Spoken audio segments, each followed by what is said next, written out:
Hey guys, we're back with the house in Fata Morgana, a Requiem for Innocence. When we last left off, we finished Ascento Dali. It was pretty nice. I liked it. It kind of did feel like a miniature door in a way.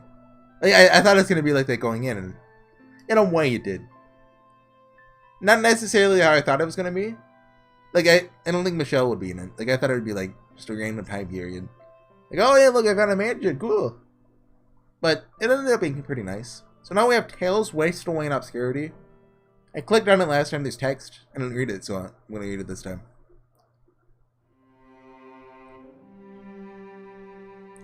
The vast majority of happenings in this world are not recorded in stories. Either too trifling or adding no meaning to our lives, these facts of life are coldly cast aside, with only the tiniest sliver deemed worthy enough. Each day, we relentlessly discard unnecessary fragments of our lives. Fragments forever lost to the ether, and we continue to the very moments of our deaths. Is certainty something. Tales afforded not their moment in the limelight, left to waste away in obscurity. Okay. You guys probably read it all, so it's fine. So I guess we just start with one. Slow killing poison. The detectives and the paintings rambling. That's gotta be George's, right? Come on.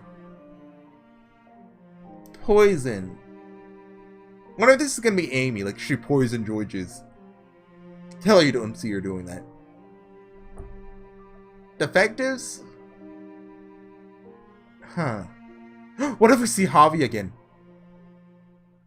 Give Javi! If he shows up anywhere. Wait, what if he shows up in Happily Ever After? Oh! Okay.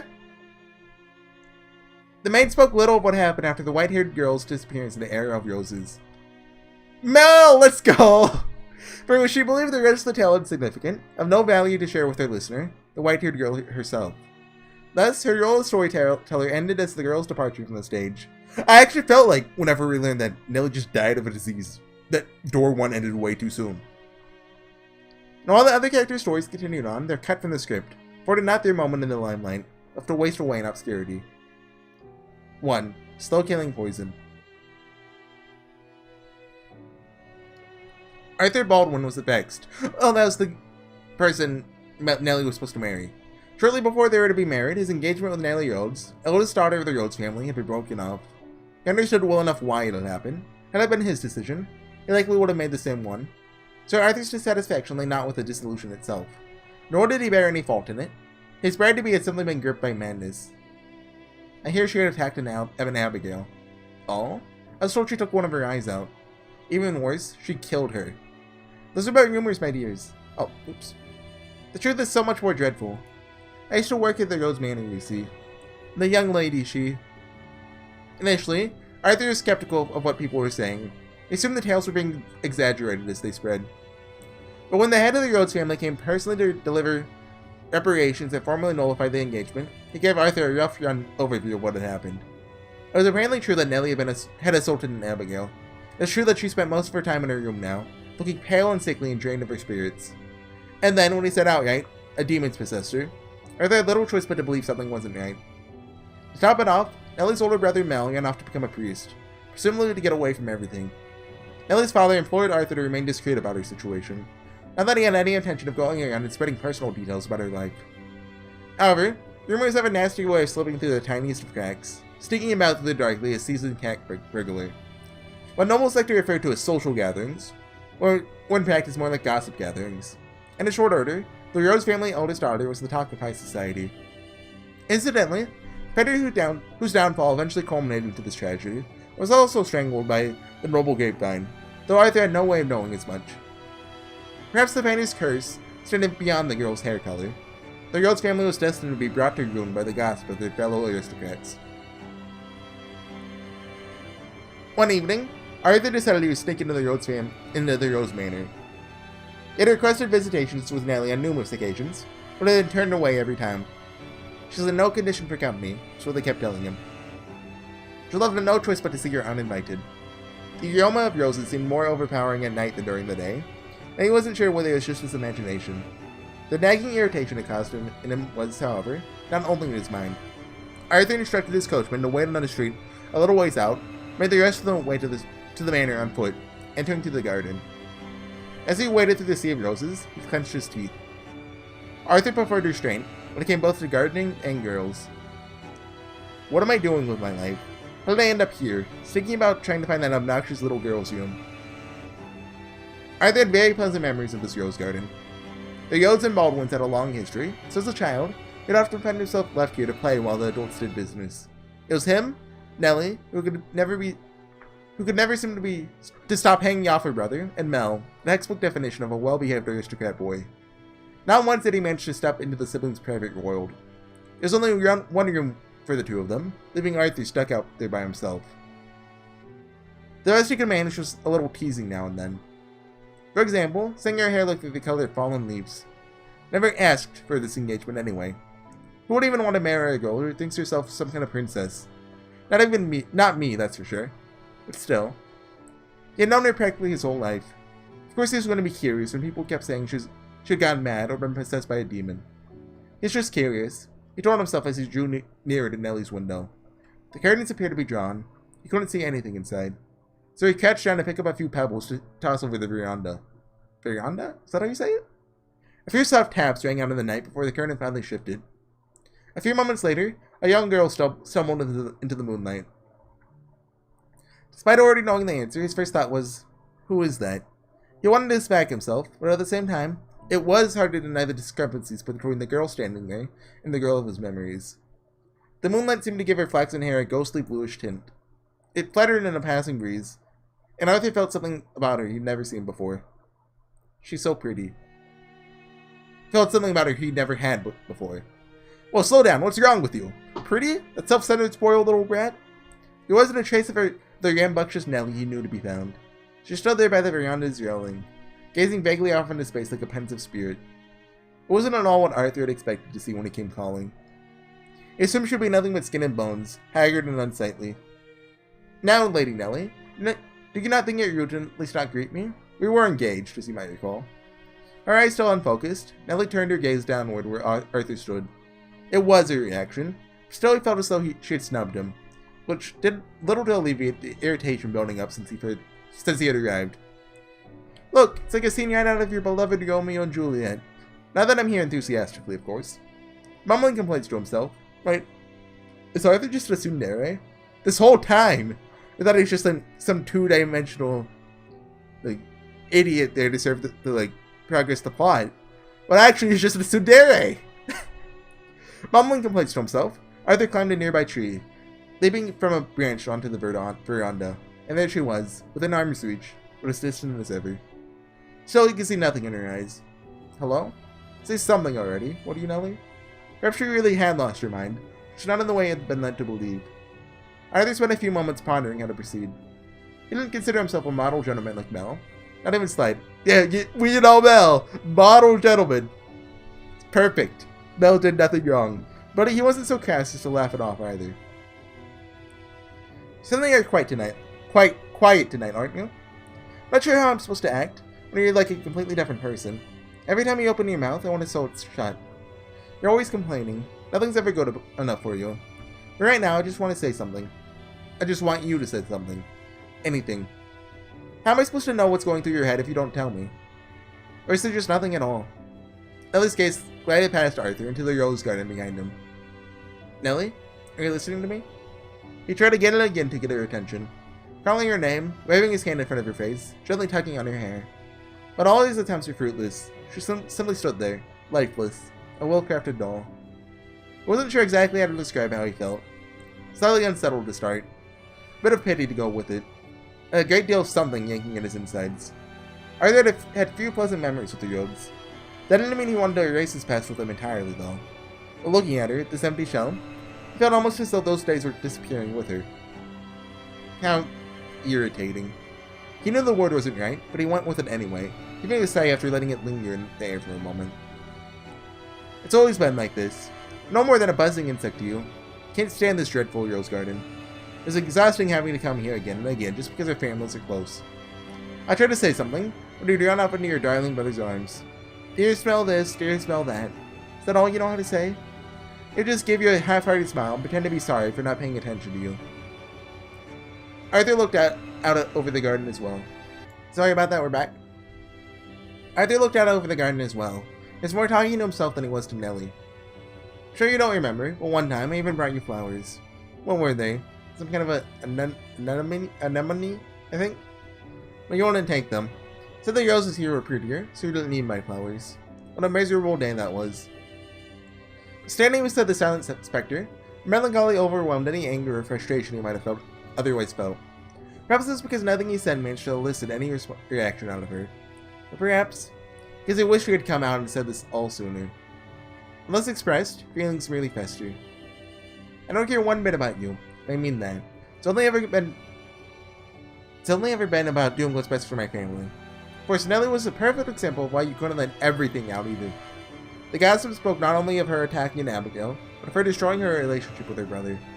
And that was likely what had done the most damage. Knowing what he knew of Nellie in her younger days, Arthur had little trouble believing what the rumors said. That her affection for Mel went far beyond simple familial love. It was for my family. That doesn't mean I wasn't going to try to get along with you. Probably don't believe me, since I certainly never acted like it.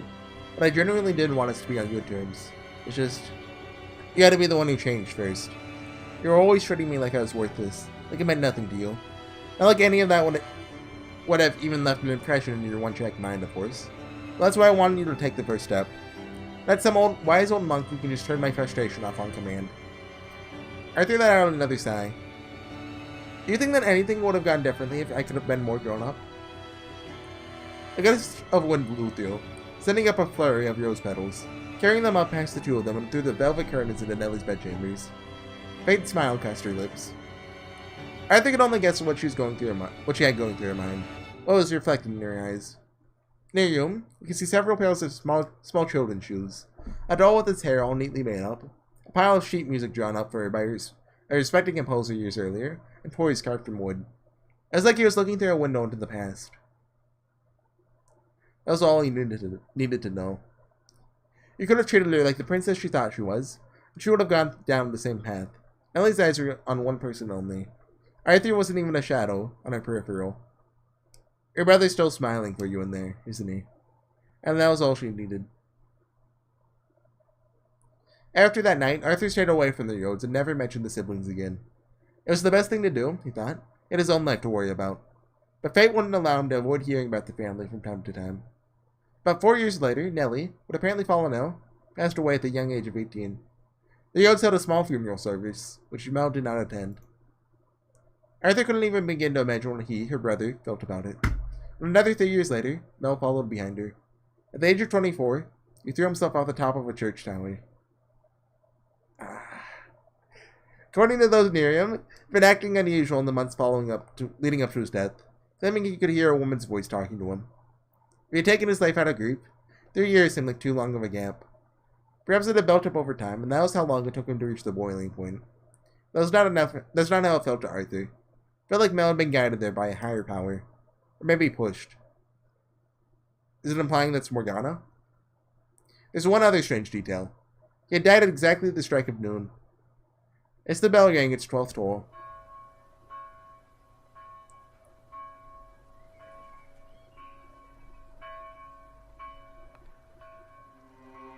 I don't know what to make of that. Like, did he get lured up to the top and then the bell striking noon, like, wait, well, someone has to manually strike the bell, right? It doesn't automatically do that. So, I don't know what that's supposed to symbolize. Like, he died the same way he died in Door 8. In Door 8, after Nellie died, he stabbed himself in the throat. So, that's suicide both times. But, did I just miss something there?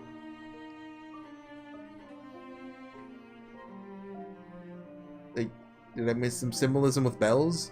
Like, there's obvious symbolism with the rose garden and Mel and Nellie. Like, Arthur not liking the roses, like, you know, but that's not important. Like, well, I think the implication is that Morgana lured him up to the tower and killed him. Probably. Maybe.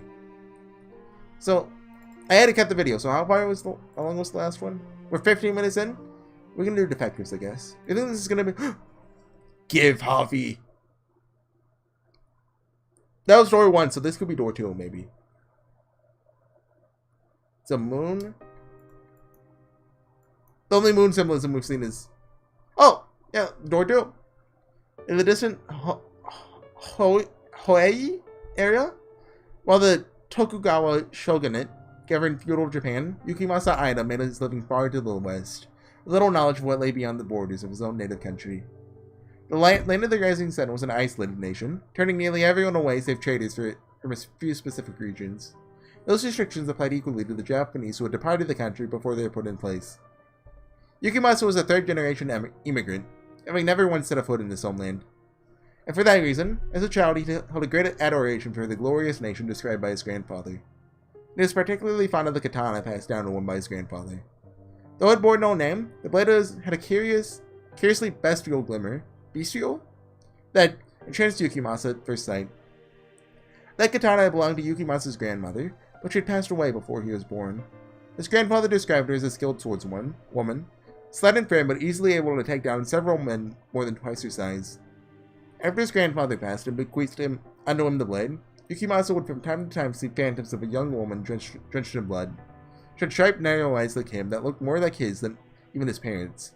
He felt almost as though his own reflection had stepped out of the mirror to cut him down. Or like they were a pair of killers, standing shoulder to shoulder. With each recurrence of the illusion, it took root even deeper into his soul. And Yukimasa grew even more certain that one day, he would cross over into her world.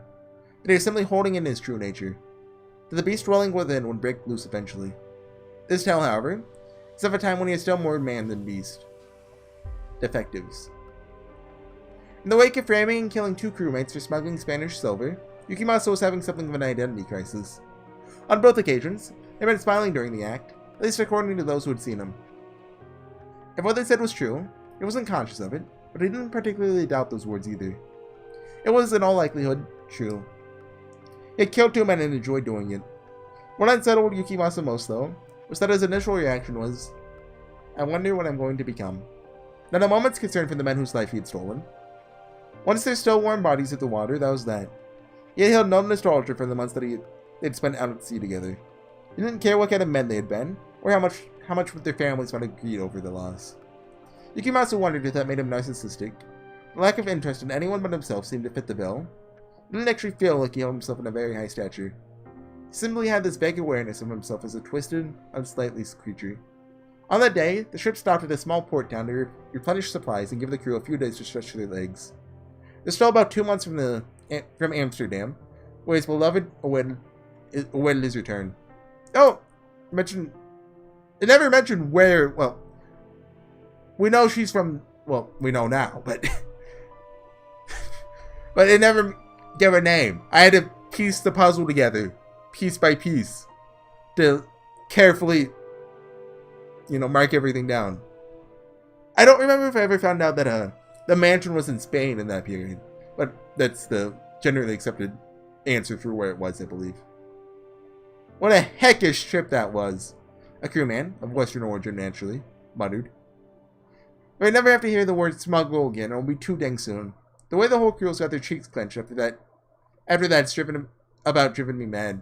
Not blaming you, I mean, it's just how it is. Yukimasa shook his head and gave the man a faint smile. And in his mind, he chuckled about how no one would seem to see through his mask. Sorry. The blame lay with him for much more than just the tension on the ship. Yo, bad job you got stuck with there. I don't know if I'd have been able to do it when I kept a straight face like you did. But you're aching to let off some steam, ain't you? You can be straight with me. Could certainly stand for some relief, yes. That much was true. However, Yukimasa meant it in a very different way. Come with me tonight, then. I know the perfect place to get you just what you need. The tan seaman smirked, which was all Yukimasa needed to know what he's insinuating. He hesitated to come up with a response. Worried about Captain Asama? Don't. I'm gonna tell him. Besides, it's lucky he doesn't have needs too, you get me?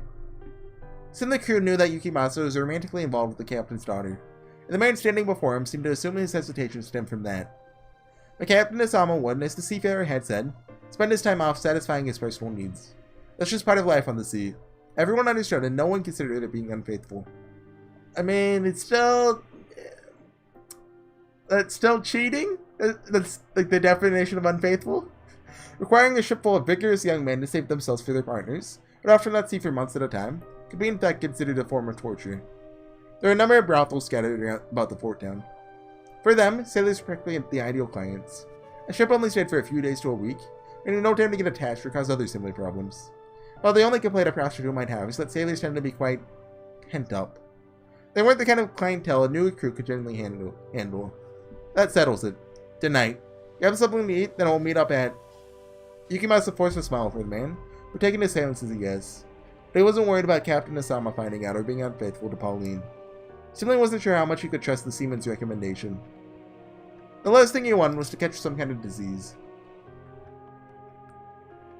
Yukimasa was paired up with a skeletal girl with faded brown hair, which had done up with so much it only served to emphasize her lack of anything anywhere else on her body. This is your idea of the perfect place? He couldn't deny his disappointment at his assignment. He boasted absolutely nothing of what he saw in a woman. In fact, he was afraid he might snap her in half. As the other pairs heated up beyond the thin curtains, Yukimasa's interest plummeted. If a woman tried to seduce him, he would act in accordance with his base instincts. But otherwise, Yukimasa didn't have a particularly strong libido, so... You're not into this at all, are you? No, It's fine. You're not going to hurt my feelings if you're going to trade me for another girl. You should have a few regulars. These days I've got nothing. Sooner or later, they're going to toss me out on my butt. I'll have to resort to back alley quickies to make a living. You're the customer. You've got every right to complain to the manager about drawing the short straw. She sounded like a woman hanging from her last thread. Not going to cause any trouble for you. Well, aren't you sweet? You're lost, she said with a snicker. I object to being called sweet, but anyway. Stand out more than the most, so if I make a scene, it's more likely to escalate. You even went out of your way to explain yourself, so I object to your objection. But you do have a point. You're from the Far East, aren't you? I don't see many of your kind around these parts, so it's no surprise you draw attention. You know what? I've changed my mind. Don't ask for another girl. Clients like you only come around once in a blue moon, so I'd rather not let you go. Let's go. Let's both avoid making a fuss and stay here together. Make it sound like I'm some kind of exotic animal. You're cute when you scowl. We can find out if you're an animal later. You're certainly an exotic. You're not even going to pretend this is a business exchange anymore, are you? I mean, why bother? Just the leftover scraps that nobody wanted. There's something oddly charming about her gleeful laugh, combined with a stream of self-deprecation. Which would have been less of an issue for Yukimasa had he become physically intimate with Pauline yet. Because by comparison, this prostitute would look like nothing more than a couple dried twigs tied together. But he wouldn't be able to see Pauline for another couple months, and he's beginning to think the girl might just do the trick for now. The ship was scheduled to stay in port for about a week. Although they would have to spend some time together moving cargo on and off the boat, the stay was by and large a recreational one. It was early afternoon. While much of the crew had gathered together to do drinking, Yukimasa was taking a relaxed walk along the shore. He was no less interested in exploring the unfamiliar port town as anyone else, and like them, he wasn't the kind of man whose first instinct was to go straight to the pub. They all jabbed at him for being stiff and tight, yeah that works, none the wiser to the primal urges he had buried within. And who would ever suspect it either? Who could watch him walk up to an elderly man fishing on the dock, ask, "How's the catch?" with a smile, and imagine a bloodthirsty beast lurked within. The man gave a lazy nod in return, adding, "Ain't half bad today." You're a sailor, I'd wager, am I right? The man said as Yukimasa made her resume his walk.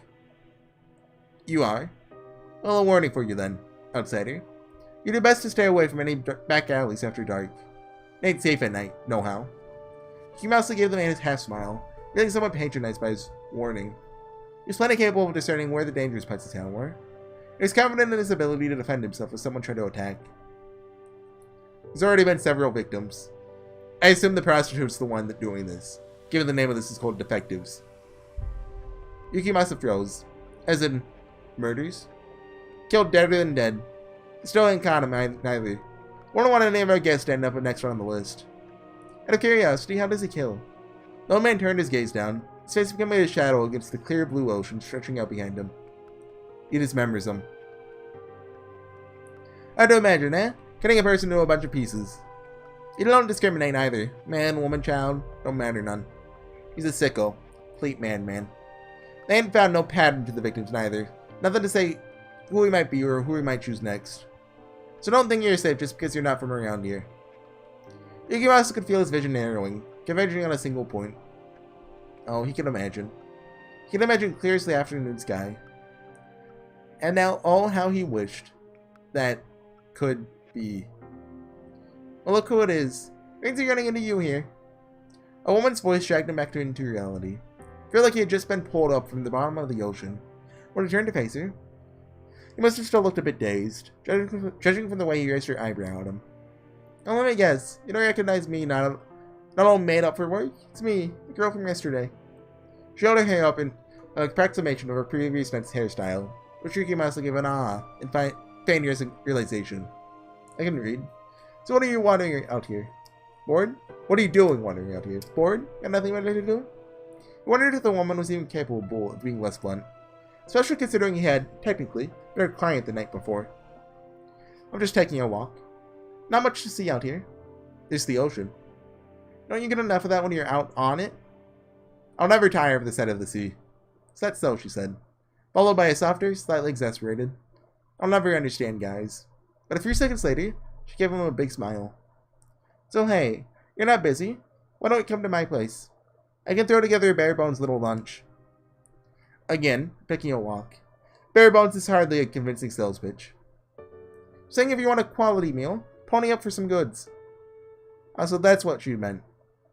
Empathetic but finding no reason to turn her invitation down, Yukimasa agreed to go along. Taking a liking to you, she had said. Stop by whenever you got the chance. At least you know you have to take off. At least treat you better than when I'm on the job, and free of charge.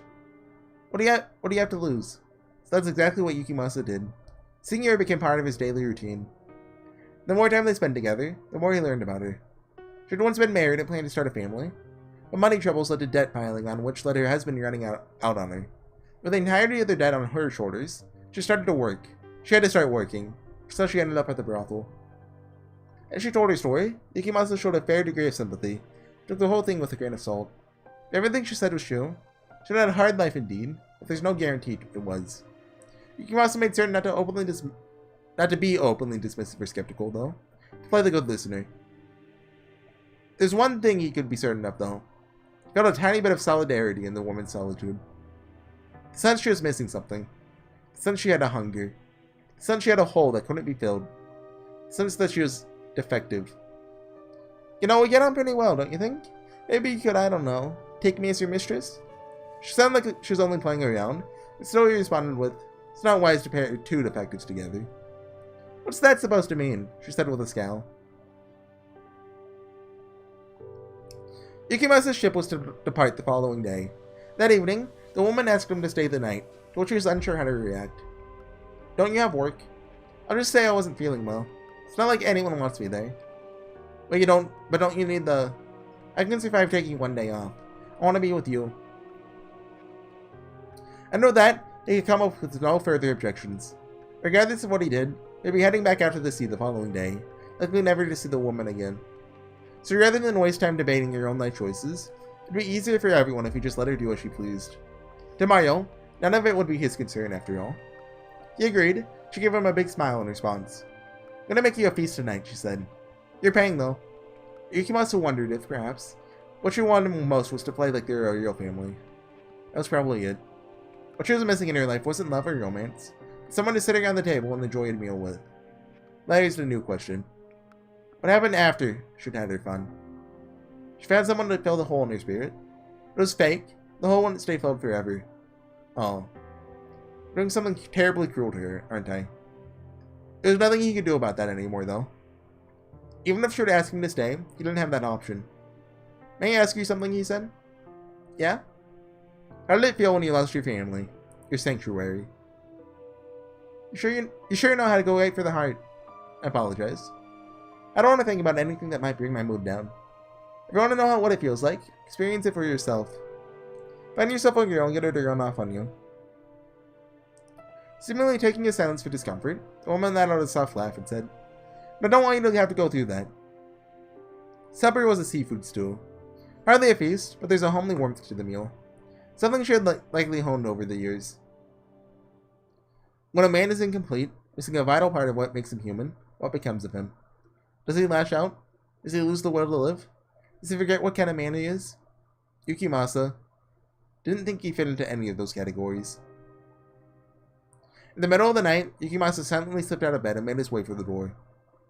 Wait. But he didn't make it 2 steps before the woman grabbed him by the sleeve. She must have been awake the whole time. There's no way she could have noticed him leaving otherwise. Don't do this to me. I've had more than enough of waking up to an empty bed.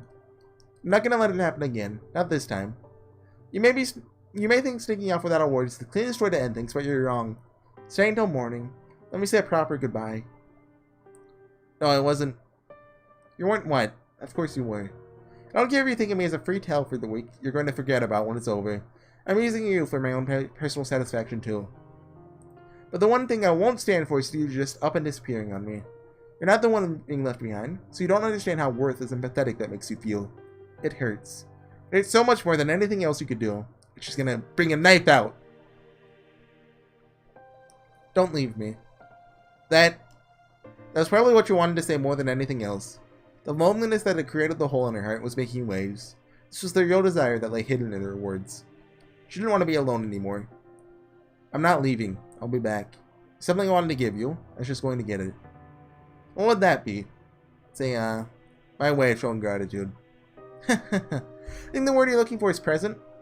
Yes, that. Her eyes were locked with Yukimasa's. She was staring through the darkness in an attempt to discern how truthful he was being. After 10 or 15 seconds of glaring, she let him go. I won't be long, he said with a smile. As he walked down the moonlit port, Yukimasa's mind raced. No one truly understands themselves more than superficially. Is he gonna give her the sword, or... But no, he has a katana, so... Unless he gets a new katana. Sometimes you know yourself best. Others say it's quite the opposite. The concept of the self is full of such uncertainties. Contradictions. Yukimasa suspected he was surprising himself with his self. For a while he had a reasonable grasp on who his outer self was. His inner self was a complete mystery. And that fact sometimes sent a chill down his spine. Who was he? What did he want in life? Which self? Which of his desires was the real him? Self. He felt sick. About 30 minutes later, he was back. Within seconds of him knocking on the woman's door, it was open. She must have been waiting there, anxious for his return. The woman met his eyes, gave him a pouty smile, and slowly lowered her gaze. Her eyes gradually widened, shooting up and down as they did. Never been very good about thinking of anyone other than myself. I consider myself proficient enough at conversation, but if I'm not careful, my mind always seems to drift back to myself instead of focusing on who I'm talking to. As said, I spent a great deal of time thinking about you. The woman took a step back. Is she the first person he kills? Yukimasa followed. I concluded this is the best way for me to make you happy. She didn't even have time to let out a shriek. It was only the sound of steel slicing flesh, metal grinding against bone, as the nameless katana pierced the woman's breast. Her mouth flapped open and shut, while her eyes were held wide open, fixed on the man standing before her. Faint gasps escaped her lips and sputters. Perhaps she wanted to scream. Perhaps she wanted to cry and shout and say this wasn't what she wanted. But there wasn't enough strength left in her emaciated body to do either. Sweat spilled down the sides of her lips. She mustered the last scraps of her strength. And with it, she forced out her parting words, carefully chosen and enunciated to ensure he heard every last one. You pitiful man. What kind of hopeless fool would throw their life away just to kill a worthless prostitute?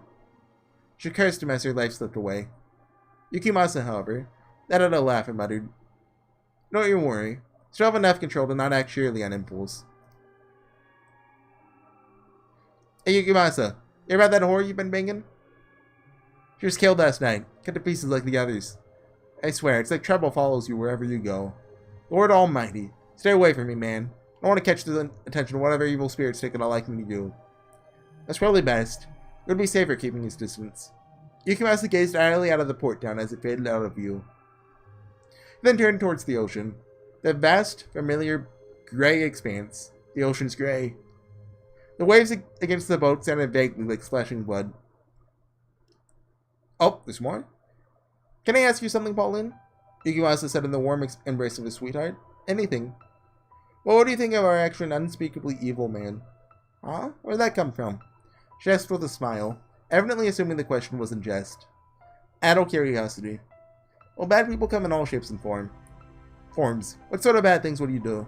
How about committing murder? deceiving people. The words that come from Yukimasa's mouth are not the ones he prepared to say, which came as a surprise even to him. Why had he not been able to say what he wanted? What reason could he have possibly had? Did he not want to raise any suspicions? No, that wasn't it. Is being dishonest really evil? Sure, it's bad if you lie to cheat someone out of their money or cause them pain, but no one's perfectly honest with everyone they meet. I try to be straightforward and truthful as best I can, but I'm sure I slip up from time to time. So listen to me, Yukimasa. Falling gave a wide, infinitely loving smile. Even if you have something to hide, something you're ashamed to tell me, that won't change how I feel about you. You got nothing to worry about. Besides, I plan to be with you for years and years to come. You want to know what my life's dream is? I'd love to. My dream is to live out a long and quiet life with you.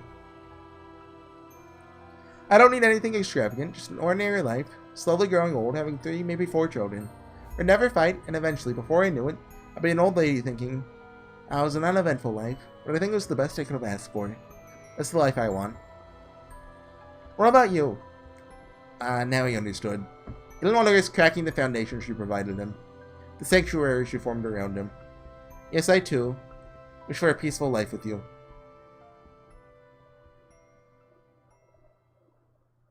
I like that one more than the Dory 1. There's one left, and I don't think it'd be long enough to make an episode of its own. I wonder, it's called The Painting's Ramblings. Is this going to be door 3 or George's?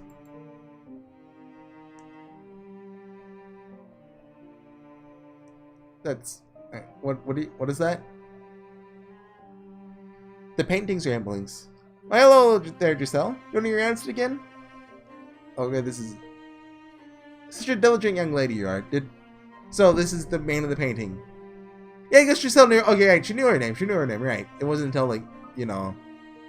thousands of years... Well, hundreds of years of, you know... sitting there cleaning stuff. She forgot it. Well, she didn't forget it, she just thought she wasn't Giselle. You can get away with cleaning this place once every couple of decades, and no one would be the wiser. Wait, you're not Giselle? Or someone else? Oh, no, you're just the maid?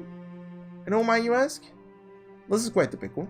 What on earth could have happened while I was dozing off? I think you're just a maid, and now you think you're the witch at the same time. You're forgetting just about everything, and I don't think anything I say is going to fix that. You seem a bit mellower now, not so constantly miserable. Wasn't sure what to say to you before, or should say anything at all. So I didn't say much, enough consideration for you. Although you could really tell from looking at me, I guess. If forgetting takes some weight off you, maybe it's for the best. Not that I think you should forget. Not that I want you to forget about Michelle.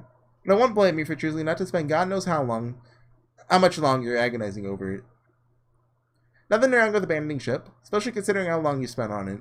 Do you think Giselle, before becoming the maid, ever talked to the man in the painting? Huh. And then he told her stories about Michelle. Nothing wrong with abandoning ship, especially considering how long you spent on it. And hey, it hurt me too, seeing you in so much pain. So we both come out on top here, I guess. What a kind painting, you say? Well, thank you kindly. Truth is, not nearly as upstanding a guy as people think I am. There's those Bollingers that turn your life upside down and cause you all that misery and suffering. Yeah, I know. First dumbfounded smile is testament enough. Everything I say is going one ear and out the other. Which means I'm free to say whatever I want. By the time tomorrow rolls around, you'll have forgotten all about the curious talking painting you chanced upon today. So I'll start with this. It's a huge relief to see you smiling again. It's not the smile of someone you're right in the head, I can see that much. It's a lot easier on the eyes and the heart. Now you were before. Like I said, I'm a real winner. Not particularly concerned about putting up appearances here. Call me heartless if you will, you won't be wrong. I'm not gonna pretend I'm some saint, but at the same time, I'm not gonna play like I'm a cackling villain either. There's one thing I don't want people to see though, it's me looking weak. I'm a laid back guy without a care in the world. That's what I want people to see when they look at me. My big brother was your standard cookie cutter, you count on me for anything kind of brother. Michelle? Maybe that ended up not being the case, but he sure looked the part. Or, this is George just talking about D here. Okay. And Michelle, he always looked up to D. Went to him for everything, gave him all his love. D was tall and well built, muscular, everything about him screamed manly man. Kinda admired that too, but not nearly as much as Michelle did. I became a painter in part because I didn't want to follow in my brother's footsteps. Not to say I don't like painting, I love it, but people weren't going to be inclined to compare us as often.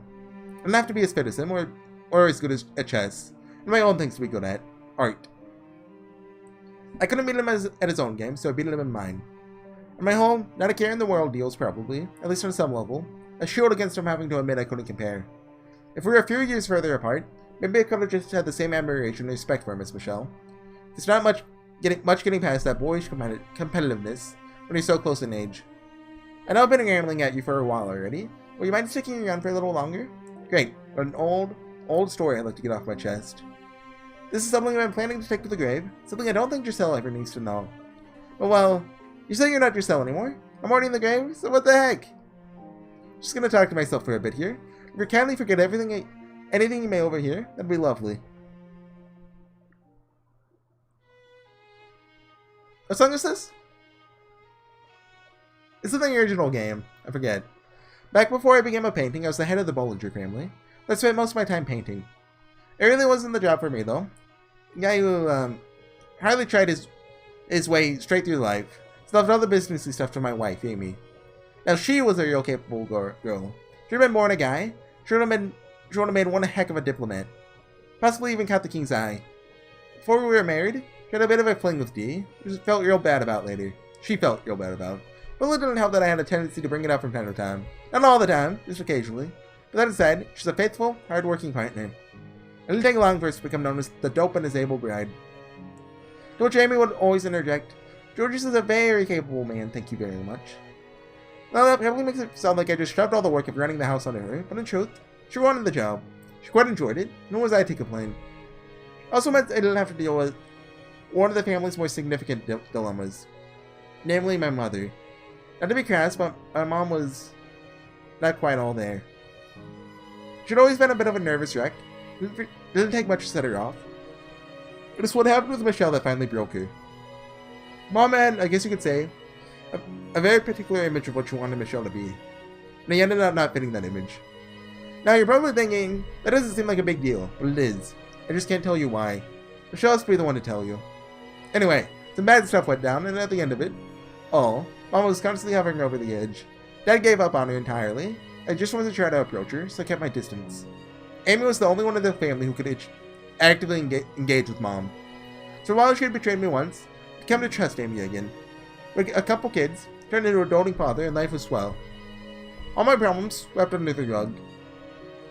Mom's condition. Michelle. I left it all to Amy and enjoyed a pleasant, carefree life. Well then, Giselle, I guess you're just the maid now. Not long after, Michelle died. My oh my! You really aren't Giselle anymore, huh? So back to my rambling. Michelle died, and I got furious at Dee over it. But I keep coming back to that. Who really deserved the brunt of the blame in that situation? It's nice and comfy to sit back and do nothing. You can throw blame around all you want. It wasn't your fault, after all. You're not the one who killed him, you know? It wasn't long after that Dee died too. Killed on the battlefield. I thought he died a very noble death, but I couldn't help but think he was in a hurry to escape. Listening to the news, I kept telling myself, I shouldn't have snapped at him like that. I shouldn't have blamed him. Dee had to choose between protecting Mom or protecting her brother. He settled on Mom. It's too hard-headed to come up with a way to protect them both. Though even if he had, it was too risky. He served the church directly, and we were all under his thumb. If word spread that one of our owners supposedly sold his soul to the devil, that'd be the end of the Bollinger family. I wouldn't have escaped unscathed either. Losing both of my brothers in quick succession crushed me. As I started breaking down, it was, you guessed it, Amy who comforted me. It's terrible what happened. It's not your fault. That was around the time when I began sensing something was off. I mean, she'd had a thing with Dee. I'd expect she would have been bawling her eyes out right alongside me. So why on earth was she so calm? But I didn't press her on it. I knew I wouldn't get an answer even if I did. I also didn't have much of a right to question Amy when I was pushing all my problems under her. Doubly so knowing that opening my dumb mouth was what had done this to Dee in the first place. Before long, we went back to a normal routine. You know, I'm surprised that she said that. I thought that Hitler didn't understand human feelings. And about 8 years after Michelle's death, Mom was gone too, and the Bollinger family was down to me, Amy, and our 2 sons. I started teaching the boys how to paint, and I loved every minute of it. Then one day, I started feeling unwell. My fingers would get kind of tingly, such that holding a brush for long periods of time would hurt. So gradually, my time spent both teaching and painting dwindled. Even leaving the manor became difficult. At first, I just thought it was a little strange, nothing to be worried about. Then it started getting real bad. so I'd be stuck in bed for days at a time. I called a doctor to look at me, but I couldn't find anything wrong. Amy said I must be overworking myself. She made me these nice, hearty meals hoping to bring back my energy. But my condition only got worse. Yeah, but they're nice, hearty meals, alright. Eventually, I started losing my appetite. But Amy, she insisted I eat anyway, or I'd never get better. She totally poisoned it. So you know what I did? I tossed out the meal she made when she wasn't looking. I sent my younger boy out to town to buy me food in secret. For a while, I ate that instead of Amy's meals, making sure it looked like nothing had changed. After a week or two, the tingling in my feelings started going away. Funny. The tingling in my fingers started going away. I think I said that wrong. I could only laugh. Laugh and laugh and grit my teeth. Then cry my eyes out. I made a life with this woman. Trusted her. She goes and does this. Oh, he realized it! He realized... You know, I think I joked around about him being poisoned to death by Amy. I didn't think that'd be that actually happened, though. She's actually gone from Hitler to, like, Mega Hitler now. Anger and sorrow were drowned out by raw heartbreak. My firstborn is getting to be up at the age she could take over, which is why I'd use my younger son to run errands for me. I couldn't be sure the two weren't working together. I was at a total loss. What are you supposed to do when your wife's trying to poison you to a slow death? Even now, not sure what the right course of action in that situation would have been. Maybe I could have banished her, maybe I had her punished, but remember, I was only head and name. She handled everything. There's no way I would have been able to pick up the pieces after throwing her out. And if my suspicions were right, and my older boy was in on it too, getting rid of Amy wouldn't have solved anything. What then? Spend the rest of my days living in fear of my own family? I was by that point, worn pretty thin, both physically and emotionally. Every thought led me to the worst possible outcome. I couldn't for the life of me come up with a workable solution. Eventually, I got it into my head that it was punishment, that I deserved it. Obviously, what Amy was doing wasn't right, but my hands weren't exactly clean either. Maybe Mom could have recovered if I had looked after her. Maybe Dee would still be alive if I had put myself in his shoes instead of just snapping at him. Maybe if I'd given everyone the care and attention they deserved, Michelle wouldn't have had to die. Burying your head in the sand doesn't absolve you of your responsibility. When I finally realized how great a sin inaction was, it was far too late. I'm dumb, short-sighted, and hated myself for not figuring that out sooner. It should have been stupidly obvious what my action and inaction were doing to the people around me. I should have seen all this coming. Yeah, Amy had betrayed me. She wasn't the only one guilty of that. When I was going through Michelle's stuff after his death, I came across the painting that had been torn to shreds that I had made. By refusing to use my head, I had done something that denied his identity, and he left this world still carrying the pain I had caused him. By the time I had come to that conclusion, I wondered why I was even alive at all. I couldn't blame anyone for wanting me dead, so I started eating Amy's meals again, knowing good and well it'd likely kill me. I didn't stop sending my younger boy out though, just not for food. I also strongly encouraged him to move out and become a court artist. Then, I started painting again. It's going to be my final piece. Every day, the tingling in my hands spread a little farther. My breathing grew a little more labored. I was afraid I might not finish while I was still able to get out of bed, but I somehow managed. It was the most harrowing experience that had painted something in my entire life. True to her facade, Amy stayed at my side until my final breath. She held my hand tight, giving me a strange smile. It didn't occur to me at the time, but Amy always seemed to be smiling, no matter what. In a way, it's kind of impressive how she managed to keep up the loving wife act while simultaneously loading me up with poison. It's because Mega Hitler doesn't understand human feelings. Tell me, Amy, how deep did your poison flow? When were you looking after Mom? Did he talk about Michelle? When you were looking after Mom. Knowing you probably figured out he was still alive. I bet you read his final letter to her. It was you who pushed her to set everything in motion, wasn't it? How do you go? Super Hitler? Is that what's after Mega? Ultra Hitler? There's so many things I wanted to say, but I stayed my tongue and made these my parting words. I loved you so much, Amy. So I ask you this. Keep my last painting in memory of me. I have no idea if she actually did as I requested.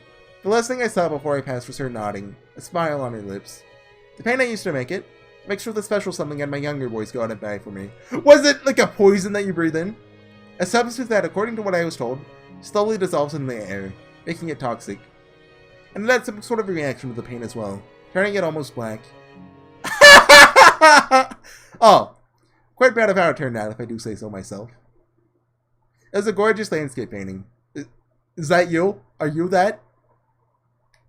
Sorry for rambling at you for so long. This is the end of my story. Were you even listening to me?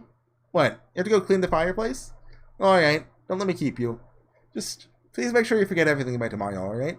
Counting on you. I know, why even say anything, right? I wanted to tell someone. I just don't want anyone to actually know about it. The human heart's a big ball of contradictions like that, you know? You don't? Oh, okay. We'll see ya. It'll be another few decades before you come by again, I imagine. What do you do? Will it be our first time meeting again?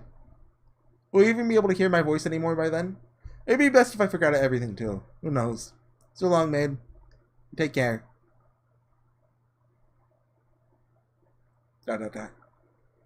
When an angel comes to judge me, how will his scales tilt? Towards forgiveness? Towards reckoning. But you know, I don't want to be an angel that makes that decision. No. You don't have to be an angel. You don't have to be an angel at all. That was so good!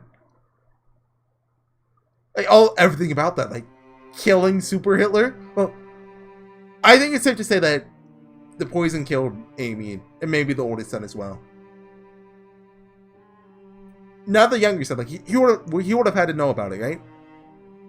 Like, buying that for him. He had to have known that, you know, Amy was poisoning his meals, and, you know, he got him out of the house to be a court artist, presumably. But everything about that was just great. Especially the whole, you know, Amy being implied to have been killed by George's. I remember in the original credits we got, like, ages of deaths. I wonder what Amy's was. If we go back and look, do you think it matches up? Hold on. Fata Morgana 68-2. I still have that saved. Okay, sorry. Look for the credits. Let's see. Pauline's age of death. Didier's... Didier died at 37. George is at 42. And his... Maybe Amy's not on here. Yeah, it doesn't look like Amy's on there. George's died at 42. That doesn't say. It would have been great if it said it in the credits. And then we get a no for certain. Then ambiguities. Amy deserves to die. Anyways, guys, I'm going to see you guys next time. I really want to start... Oh, I need to call the video really soon. I'm almost out of hard drive space. But I want to start this tonight, but my voice hurts so much. And my hard drive space hurts so much too. So maybe I'll start it tonight. I want to start it so much. But I'll see you guys next time. Bye.